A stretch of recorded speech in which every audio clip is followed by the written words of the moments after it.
Welcome to Real Estate Coaching Radio, starring award-winning real estate coaches and #1 international best-selling authors, Tim and Julie Harris. This is the #1 daily radio show for realtors looking for a no BS, authentic, real-time coaching experience. What's really working in today's market, how to generate more leads, make more money, and have more time for what you love in your life. And now your hosts, Tim and Julie Harris. 3, 2, 1, and we are back, and this is day 2, and what we are focusing on are the 15 reasons why your listings might not be selling. And again, as I started out yesterday, what I would be using this content for, if I were you, is thinking in terms of making this into a plan of action, something to present to your sellers, something for you obviously to personally use. That's how we created all of this, so that you can then obviously be better prepared when you're taking listings. This is your actual plan of action. But really where the power in this is presenting this to a prospective seller, or especially a prospective expired listing, and giving them the 15 reasons why their house didn't sell. This will really impress them. And if you want to take it to the next level, which all of you should be, consider making this into short form content on YouTube. Make each of these points into short form videos, and that will give you an extra competitive advantage in your marketplace. Oh, and when you come across an expired seller, you can then send them the sequence you made. Some of you just do these 15 videos. That would be enough content for you to frankly have a really viable YouTube channel right out of the gates. Now I have something else, Julie. I don't think I told you this. So, you and I have been researching the implications of AI, and we think AI is going to be the ultimate personal assistant. We don't think it's really going to disintermediate or remove any of you. Realistically, it's going to be something that will cause you to be able to do more of what you're supposed to be doing in the first place, which is working directly with buyers and sellers. And less of what, frankly, are the low yield activities, like writing home descriptions, for example. So what ChatGPT is evolving to is ChatGPT-4. But I've learned, this is not new information for most of you, Google's coming out with a competitor, but there's a whole bunch of other companies that are coming out with competitors too. But this is the one thing I found particularly interesting. Google's new widget, they're now leaking, that is going to be able to make videos for you. So what you can do is you can go and you can basically drop in, say you have ChatGPT, or it doesn't matter which AI, write a home description for you. And then with the home description, you're going to go and you're going to take some pictures or have somebody take pictures for you. You can load all that in to these AI widgets, and then they're going to make actual videos for you. And guess what, guys? The videos will do voiceovers for you in man-woman voice. Doesn't matter what you can have a British accent, whatever. And it's going to be able to create these really kick-ass videos for you. So here's a thought for you. Take these 15 points, right? Create 15 videos that are being essentially created for you by chat or by the new AI stuff that's coming out right now, and you're going to be able to start creating lots and lots of content and really differentiate yourself in the market. Some of you are looking for a niche. Should it be high-end properties, lakefront properties? Should it be this? Should it be that? Well, in this marketplace for the foreseeable future, where your niche should be is expired listings. That's going to be the most profitable niche that all of you guys can focus on right now. And some of you don't realize this, but expired listings are arguably the single best opportunity there is in real estate. If you do not believe me, go to your MLS, search your entire MLS for expired listings, expired and withdrawn, and be prepared to be impressed. And those are all sellers 90% of the time, like 95% of the time, relist and sell within within 12 months. So those are all viable sellers. They're not just sellers that are going to somehow just decide not to sell. So open your mind to all the possibilities and all the ways you can use this information we're giving you on this podcast. There's a reason why this continues to be the #1 listened to daily podcast for real estate professionals in the United States. It's because the information is actually useful. Fancy that. All right, so continuing on day 2 of why your listing may not be selling, also the checklist of do these things, make sure you're good on these, or you're going to create a listing that didn't sell. So point number 6, does your listing give a bad impression when you open the front door? Now, yesterday we talked about from the street, 50% of the buying decision is made from the street. Does it have curb appeal? Well, the other 50% is made right when you open the door. So a clutter-free, bright foyer should make the buyer want to see the rest of the house, not make them want to turn around and go see the next home. Or just say delete, or oh my gosh, what's that? Or I don't understand this. I can't even get past the front door. Julie, it's worth interjecting. Your point 5 and 6 are similar in that it's all about first impressions. Mm-hmm. And so your mind naturally goes, dear listener, to thinking of the first impressions of the prospective buyer. That's not where our minds go. Our minds go to the first impressions of prospective future sellers. So if you have got the house really looking great from the street, if you've got a great description, great pictures, great videos, and now when this, when someone walks in the door, the house looks really nice, you've got something that the prospective seller, the neighbor down the way, who is going to put their house for sale in 3 months, they're going to remember how nice that house looked, how well you prepared it. They're going to remember how professional you were versus most of the other agents, especially ones that have been spoiled from this past market. They're not really going to know what to do, or even if they know what to do, they're going to assume that FOMO is going to sell that house and they're not going to have to really make any effort. The reason you make effort to get listings presented at the highest level is not to sell the house. I know that is a benefit. But the reason you get a house absolutely at its highest level of presentation is to attract future sellers. You have to have your mind clear about that, because in most markets still, if the house has great location, great condition, and it's priced correctly, it's going to sell itself just by being the MLS. So take it to the next level and really impress the your prospective future sellers. And what do you do when you take a listing? We have a very drilled down plan of action for when you take a listing, what you can do to actually root out all the prospective sellers in your marketplace. And that's included in Premier Coaching. Many of you, hundreds of you literally, are joining Premier Coaching every single month. If you've not yet joined Premier Coaching, I got great news for you. It's free, and that does include a daily semi-private coaching call.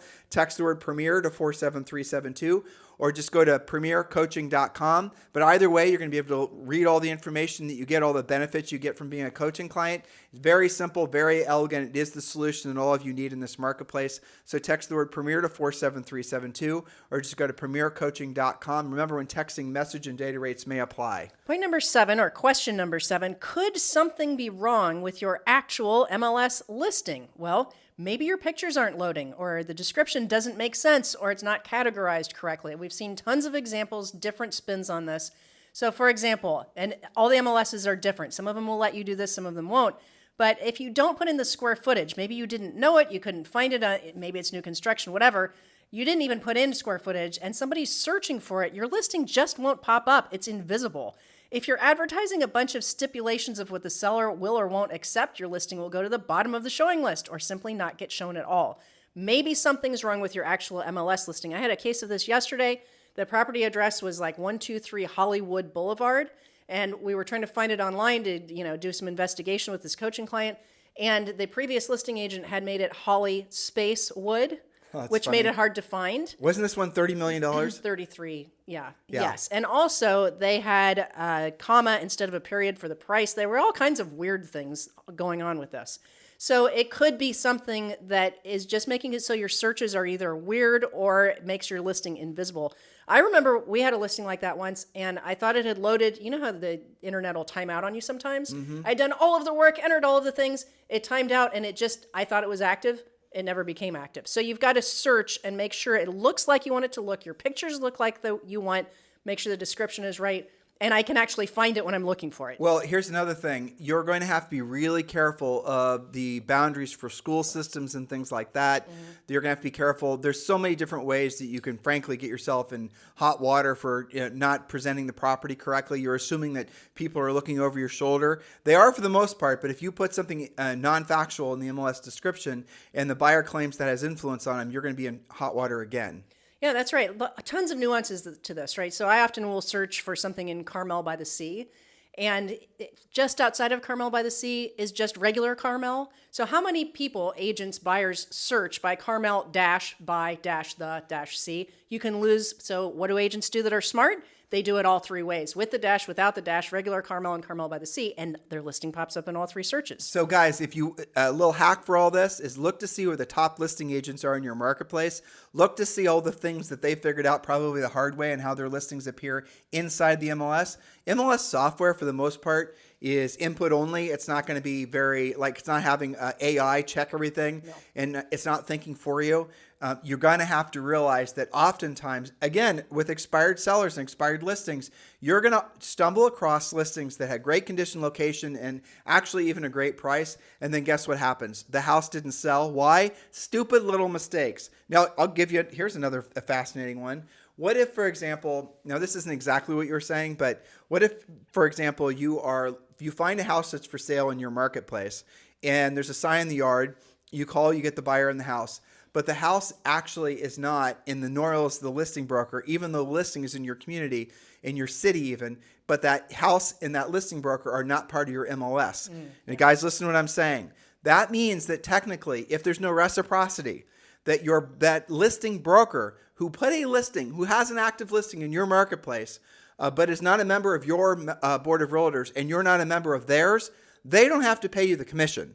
So you could maybe find yourself walking into a situation where you sell a house and you're not getting paid. So these are all the things that you have to learn quickly. And again, that's frankly one of the things, a lot of the things we focus on in Premier Coaching. Guys, it's too expensive to learn on the job what we're sharing with you. Learn from coaching. That is one of the shortest cuts to you making more money, is stop making dumb mistakes. Yeah, how do we know all this stuff, by the way? Because we learned the hard way. Well, that and thousands of coaching calls. That's right. Okay, point number 8, or question number 8, is your listing in the wrong pricing segment? Now, agents will argue to the death over the strategy to do this correctly. It's different in different markets, so you might have to play around with it and see what works best for you. But for example, if you have a listing at, say, $509,000, you are possibly the least attractive listing for a search from $500,000 to $750,000, which is a common search for both a buyer and a buyer's agent.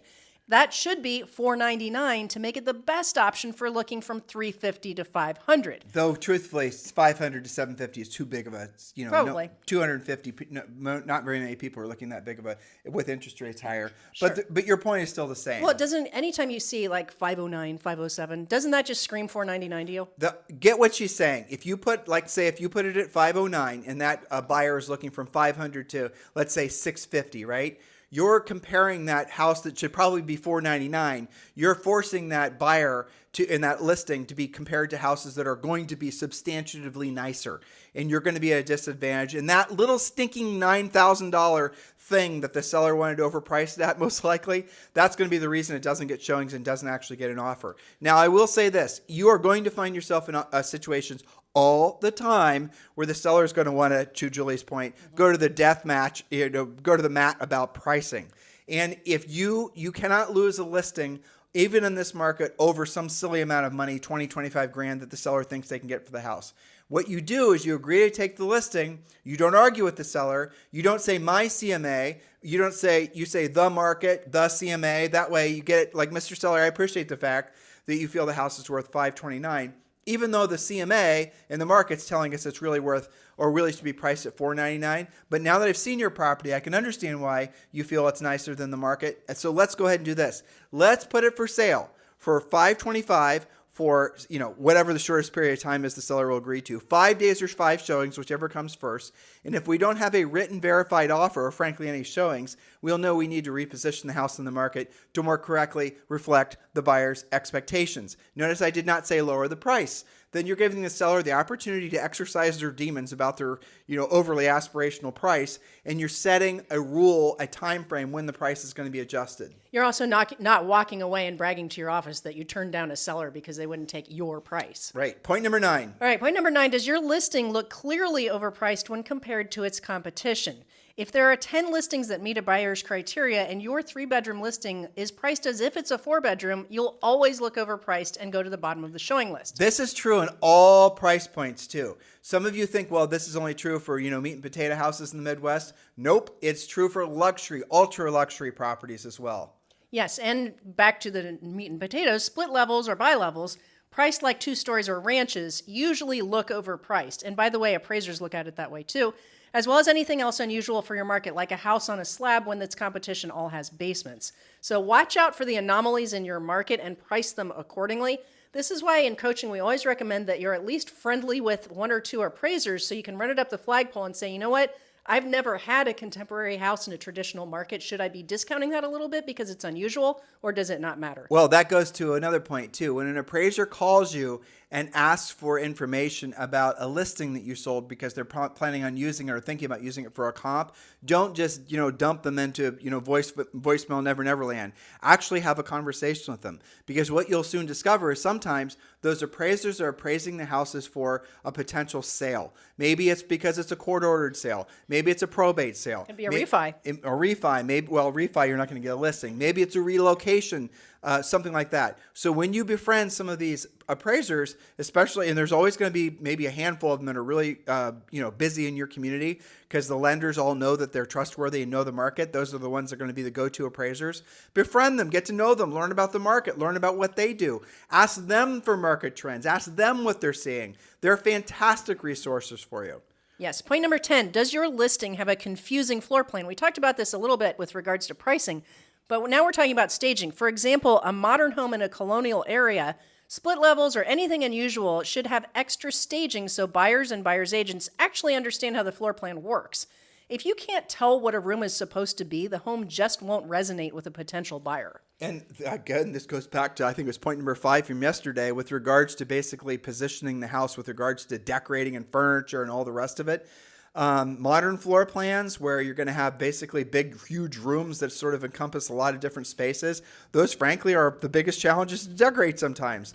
And people will often do it poorly. You walk into a room and then there's a couch that's sort of just standing there blocking you from the whole space. Just things like that. You shouldn't walk in and say, what is this room for? Or how could I use this? I don't understand this room. I don't understand this floor plan. That's a problem. If you have a choice between too much stuff and not enough stuff, always go with essentially a nearly vacant house. People do not want to walk into a listing and see the seller's junk, unless they have really nice stuff, right? But for the most part, they want to envision their stuff there, not the seller's stuff. So the less amount of seller stuff, the better.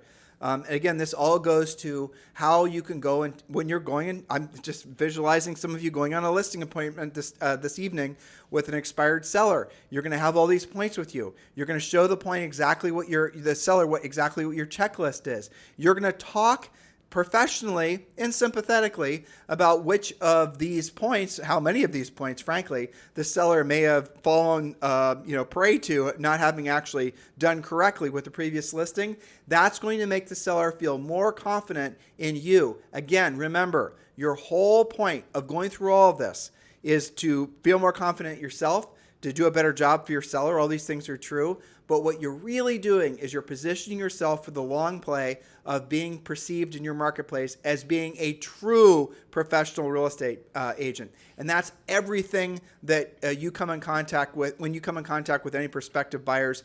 Because remember, depending on the price point, a lot of your buyers are actually sellers. I don't know, you got to think like that. If you're selling, just think of it in terms of 3 moves. Like there's a first-time buyer house, and there's a move-up house, and then there's the house after that. Now, I know a lot of people move a heck of a lot more than that.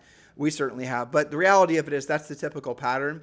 Adjust accordingly, right? So if you're listing a house that's in that Midland price range or even in the upper end price range, whoever buys that house is going to have a house to sell most likely. Yes. So what you're really trying to do is you're trying to attract future sellers. Because if you price the house correctly and you position the house correctly, price, condition, location, it's going to sell. The listing will sell. It does not matter what's going on in the market. It will sell. But what you're doing is you're proving your worthiness in the marketplace for prospective future sellers. Get really clear, because when you think like that, it actually changes how you actually, I think, approach marketing of your listings. It's no longer about just trying to kiss the seller's butt, which is how a lot of you think of it. It's actually about you trying to attract future sellers to you, because they're going to walk into your open house. You're going to follow our open house action plan. They're going to walk in. They're going to see how well the house is conditioned. Maybe they're in that house for a Christmas party and knew it was a mess before. Mm-hmm. They see all the work you put in. They see everything's bright and fresh. The windows are open. The windows are clean. You guys get it?